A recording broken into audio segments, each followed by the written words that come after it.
Okay, so it says a sphere of radius r units touches all 6 sides of a cubical box and they've got a cross section. State but do not evaluate the integral needed to calculate the area of the shaded region.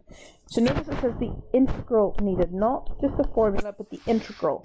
We can calculate this without, we don't need an integral, but the examiner decided that we do. Okay, so that's the equation of my circle. X squared plus y squared equals r squared. So we know that y squared equals r squared take x squared. So y equals the square root of r squared take x squared. Since we're in the positive quadrant, that's why we only have the positive square root. And the reason I rearrange it is because we want to integrate y. Now for this, we also want to integrate here. We're wanting to find the area under this line between here and here, so between 0 and r. And the equation of that line is just y equals r.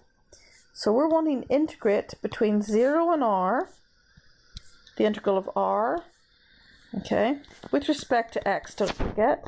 That's the integral between 0 and r of the square root of r squared take x squared with respect to x.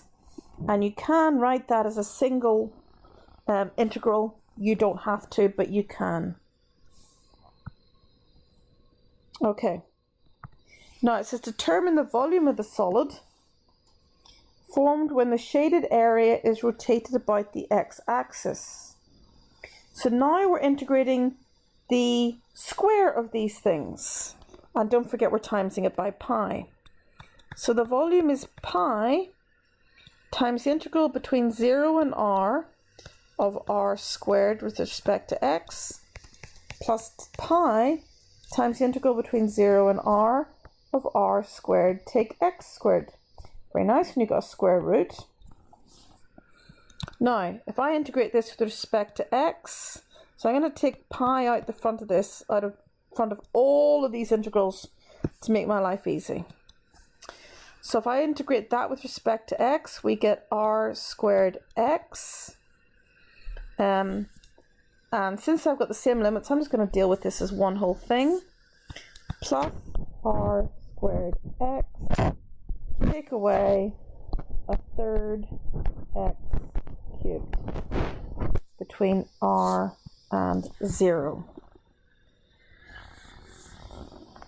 Okay, so, oh, sorry. I apologize. I just realized that I was adding when I should have been subtracting because we wanted to take away that. So actually, down here, that will turn to a negative, that will turn to a positive. And of course, because of that, those two disappear. I knew something was going wrong.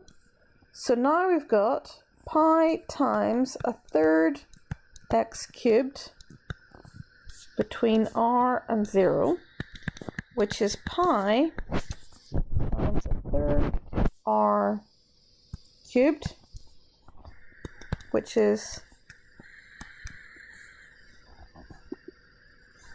pi r cubed over 3, which you might have been able to get quite easily other ways, but they wanted you to do it this way.